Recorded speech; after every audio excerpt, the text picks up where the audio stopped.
लक्षवेधी क्रमांक 2 बापूसाहेब पठारे 735 वितरित केल्याप्रमाणे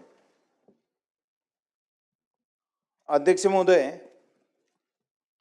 पुणे शहरामध्ये 11 गावं ही पुणे महानगरपालिकेमध्ये साधारणतः 9 वर्षापूर्वी घेतली गेली आणि या 9 गावामध्ये विकास आराखडा PMRDच्या माध्यमातून पूर्वी होणार होता, परंतु तोच विकास आराखडा नंतर महानगरपालिकेमध्ये गावं घेतल्यानंतर त्या ठिकाणी तो जो तयार करण्यात आला तो या ठिकाणी अत्यंत चुकीच्या पद्धतीने करण्यात आला।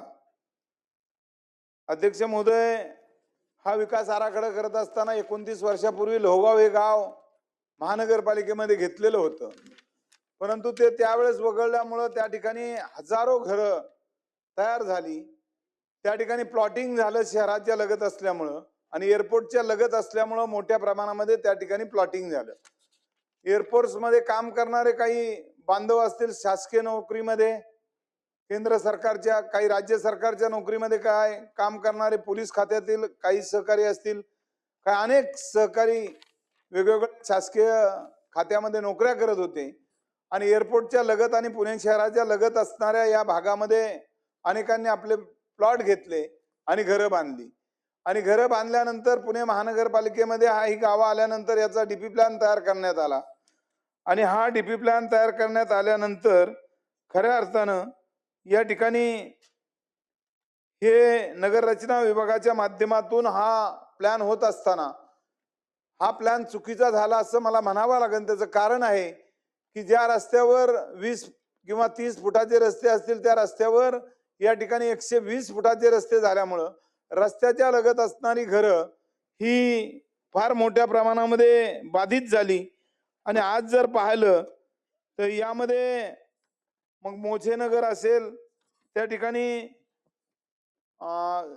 अनेक नगरे आहेत की अनेक वसाहती आहेत की त्या वसाहतीमध्ये 120 फुटाच्या रस्त्यावर फार मोठ्या प्रमाणामध्ये माझ्या अंदाजाप्रमाणे एक 500 ते 1000 घरं या ठिकाणी बाधित झालेले आहे किंवा ती पूर्ण पडणार आहे।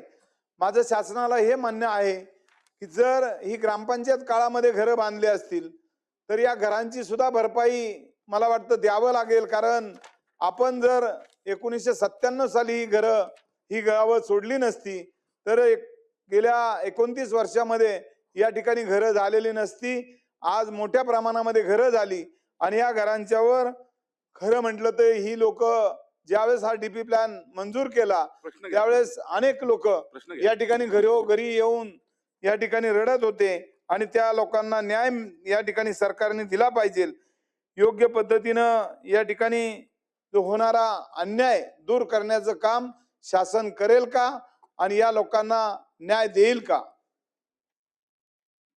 अध्यक्ष महोदय, सन्मान्य सदस्य बापूसाहेब पठारेंनी पुण्याच्या लोहगाव सह 11 गावांच्या DPच्या संदर्भामध्ये जो इथे मुद्दा मांडलेला आहे त्याच्यामध्ये त्यांनी सांगितलेली वस्तुस्थिती जरी आपण खरी मानली तरी देखील अजून DPची फायनल स्टेज आलेली नाही, कारण DPची प्रसिद्धी जी आहे ती 16/10/2025 रोजी झालेली आणि हरकती आणि सूचनांसाठी 15/12/2025 ही बापू तारीख आहे। म्हणजे अजून 15/12/2025ला 60 दिवस हे पूर्ण होतील आणि 60 दिवस पूर्ण झाल्यानंतर काही DP तसाच्या तसा आपण जाहीर करणार नाही आहोत। त्याच्यावर हेरिंग होईल, सुनावणी होईल। सुनावणीमध्ये तुम्ही जे म्हटले की रस्त्यावर काही आरक्षणं पडलेली आहेत, घरांवर काही आरक्षणं पडलेली आहेत, जाणीवपूर्वक काही बिल्डरांच्या जमिनीवर आरक्षणं टाकलेली नाहीत, या सगळ्या हरकती त्याच्यामध्ये येतील आणि त्या सुनावणी अंतीच हा नंतर DP पब्लिश होईल। त्याच्यामुळे तुम्ही ज्या शंका या ठिकाणी व्यक्त केलेल्या आहेत त्याच्यामध्ये जर हरकती आल्या असतील तर त्याच्यावर योग्य त्या पद्धतीनं सुनावणी होईल आणि सुनावण्या होऊनच हा DP मंजूर होईल। त्याच्यामुळे ती मनात तुमच्या जी शंका आहे ती शंका ठेवण्याची काही आवश्यकता नाही। आणि दुसरा मुद्दा जो आपण मांडला की याच्यामध्ये ठरवून काही गोष्टी केलेल्या आहेत असं तुमचं जे म्हणणं आहे त्याच्यावर देखील हेच उत्तर आहे की ज्यावेळी हरकती आपण घेतो आणि त्याची सुनावणी होते त्यावेळी ज्यांनी हरकती घेतलेल्या आहेत त्यांनी ह्या आपल्या बाजू प्लीड करायच्या आहेत। त्याच्यामुळे कोणावरही अन्याय होणार नाही अशी भूमिका शासन घेईल आणि त्याच्यानंतरच DP प्रसिद्ध करेल। अगदी करेक्ट करेक्ट आहे. त्याचं कारण असं आहे की तुम्ही बोलले आता उत्तरामध्ये की बिल्डर लोकांच्यावर आरक्षण नाहीये आणि शेतकऱ्यांच्यावर आरक्षण आहे. आणि शेतकऱ्यांच्यावर कोणाचे आहे? काही एका विशिष्ट कार्यकर्त्यांनी, एका विशिष्ट पक्षाच्या कार्यकर्त्यांनी याची मध्यस्थी केली आणि ते सर्व नावासहित कळालं, कारण तो जो एजंट होता तो काही शेतकऱ्यांना भेटला आणि त्यामुळे ती नावच समजली गावामध्ये आणि त्या कार्यकर्त्याचं नाव सुद्धा गावामध्ये समजलं. अनेकांची कुजबूज झाली. आमच्या सारख्यांकडे येऊन लोकांनी सांगितलं. मी म्हटलं काही जरी केलं असेल तर सरकार त्याला माफ करणार नाही. त्याचं सरी एजन्सी कॅन्सल होईल आणि हे आरक्षण ज्या पद्धतीनं पाहिजे त्या पद्धतीनं करून शेतकऱ्यांच्यावर जास्त प्रमाणात. बरोबर आहे की आपण 15% घेतो, त्या 15% मध्ये किती बसतात ते प्लॅन करून जर घेतलं आणि त्या पद्धतीनं जर आरक्षण आपण केली तर कुठेही शेतकऱ्या अन्याय होणार नाही. काही ठिकाणी एकदम मोठ्या प्रमाणामध्ये काहींच्यावर आरक्षण टाकलं की तो भूमिहीन झालेला आहे, तर अशाही शेतकऱ्यांना न्याय मिळाला पाहिजे. मंत्री महोदय. अध्यक्ष महोदय, जे मुद्दे बापूंनी मांडले नव्हते ते मी ह्याच्यामध्ये सांगितले. त्याच्यामुळं कुठच्याही शेतकऱ्यावर अन्याय होणार नाही ही शासनाची भूमिका असणार आहे आणि त्याच्यामध्ये जी प्रोसेस आहे ती पूर्ण केल्याशिवाय कुठेही डीपी जाहीर केला जाणार नाही. कारण शेवटी कायद्यामध्ये तरतूद आहे की डीपी कसा जाहीर करायचा. त्याच्यामुळे रस्ते टाकले असतील, घरांवर टाकले असतील, शेतकऱ्यांवर अन्याय झाला असेल, काही शेतकऱ्यांच्या संदर्भातच काही हा निर्णय घेतलेला असेल, हे सगळं सुनावणीच्या अंती आपल्याला समजू शकतं.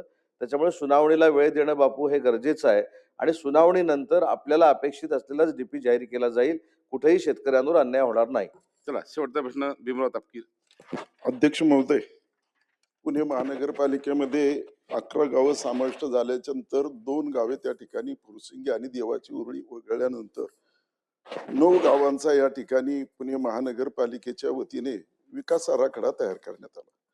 खरं तर आमदार पठारे बापू सांगतात ते खरं आहे. माझ्याही मतदारसंघामध्ये शिवने दाहिरी या भागामध्ये राहत असणाऱ्या लोकवस्तीवरून या ठिकाणी रस्त्याचं आरक्षण दाखवण्यात आले. हे या ठिकाणी हे जे आरक्षण दाखवण्यात आलेलं आहे ते आरक्षण या ठिकाणी खरं तर पुणे महानगरपालिकेच्या अधिकारी या ठिकाणी जागेवर जाऊन त्या ठिकाणी डीपी तयार करत नाही किंवा प्रत्यक्ष पाहणी न करता त्या ठिकाणी ते आरक्षण तयार करत आहेत. हरकती घेतल्यानंतर वगळतील ना वगळतील हा प्रश्न वेगळा आहे, परंतु हे टाकत असताना पुणे महानगरपालिकेने अशा प्रकारचं डीपीचं आरक्षण टाकता कामा नये, हे माझा एक प्रश्न.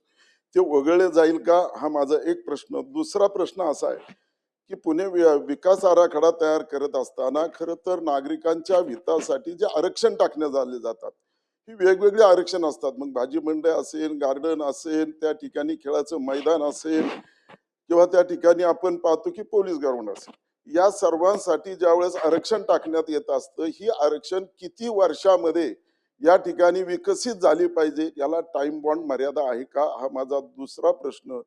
त्याचप्रमाणे तिसरा प्रश्न असा आहे की प्रश्न हा म्हणता येणार नाही, परंतु राज्याचे मुख्यमंत्री देवेंद्र फडणवीस साहेब यांचं मी या ठिकाणी आभार मानेन की काल पीएमआरडीच्या बैठकीमध्ये त्यांनी एक चांगला निर्णय त्या ठिकाणी तो घेतला. तो म्हणजे पीएमआरडीला जे ह्या गावाच्या संदर्भामध्ये जे अधिकार होते ते पुन्हा त्यांनी त्या ठिकाणी पुणे महानगरपालिकेला देण्यात यावे, जेणेकरून ह्या संपूर्ण 32 गावांचा चांगल्या प्रकारे विकास झाला पाहिजे. या संदर्भामध्ये त्यांनी जो निर्णय घेतला त्याबद्दल मी त्यांचं आभार. फक्त प्रश्न माझा एकच राहील की या ठिकाणी आपण डीपी करत असताना याची कालमर्यादा, हे आरक्षण आपण किती वर्षानंतर ते ठेवणार आहात. कारण मूळ ज्या जागा मालकाच्या जागेवर आरक्षण पडतं तो त्या ठिकाणी तो पाहतच बसत असतो. वडिलांच्या वेळेस पडलेलं आरक्षण मुलगा मोठा झाला तरी तेच आरक्षण त्या ठिकाणी राहत असतं. याला काहीतरी कालमर्यादा आहे का नाही. चला घ्या. एकतर तुम्ही ताब्यात तरी घ्या किंवा अन्यथा त्या असणाऱ्या जागा मालकाला त्या ठिकाणी त्या आरक्षणावर त्या काहीतरी करण्याची मंत्री मुभा महोदय तरी. उत्तर द्या. अध्यक्ष महोदय, सन्मान्य सदस्यांनी जो मुद्दा मांडला त्याचं उत्तर मी अगोदरच दिलेलं आहे की ज्या ठिकाणी अशा पद्धतीच्या काही शंका निर्माण होतात त्याच्यासाठी सुनावणीची वेळ दिलेली असते. सुनावणीची पद्धत या डीपीच्या संदर्भामध्ये असते. त्याच्यामुळं ज्या काही शंका असतील त्याच्यामध्ये हरकती जर आल्या असतील तर त्याची सुनावणी होईल आणि सुनावणीनंतर जसं बापूंना मी सांगितलं तसं तपकिरी साहेबांच्या बाबतीमध्ये देखील हाच मुद्दा आहे की त्यांच्या मतदारसंघामध्ये देखील असं काही जर झालं असेल तर हेरिंगमध्ये स्पष्ट होईल आणि कुठेही स्थानिक राहणाऱ्या लोकांच्या घरांवरनं जर रस्ते गेलेले असतील किंवा जाणीवपूर्वक टाकण्याचा कोणी जर प्रयत्न केला असेल तर ते हेरिंगमध्ये सिद्ध होईल आणि ते डिलीट केलं जाईल. त्याच्यामुळं आज कुठेही तो डीपी जाहीर झालेला नाही.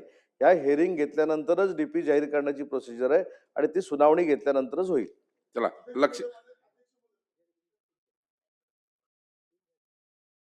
विकास आराखड्याला ज्यावेळेस शासनाने परवानगी दिल्याच्या नंतर त्याची जे रिझर्वेशन आरक्षण जे टाकण्यात आलेले असतात वेगवेगळ्या जागा मालकांच्या जागेवर, तर त्याची कालमर्यादा किती वर्षापर्यंत? तुम्ही 10 वर्ष सांगा, 20 वर्ष सांगा, पण काहीतरी कालमर्यादा सांगा ना. चला. एवढंच माझी इच्छा आहे. किंवा आपण मंत्री महोदय. त्याची कालमर्यादा 20 वर्ष आहे, परंतु डीपी आणि कालमर्यादा ह्याच्यातले 2 महत्वाचे मुद्दे आहेत, हे वेगवेगळे आहेत. त्याच्यामुळे ज्याला 20 वर्ष पूर्ण झालेली आहेत त्याच्या संदर्भात वेगळा निर्णय घेता येईल, परंतु आरक्षण ज्या ठिकाणी पडलंय घरांवर किंवा काही डेव्हलपमेंट झालेल्या बिल्डिंगवर, त्या संदर्भात हेअरिंग होणार आहे, मी सांगितलेलं आहे. चला लक्षवेधी क्रमांक 3 श्री रईस शेख.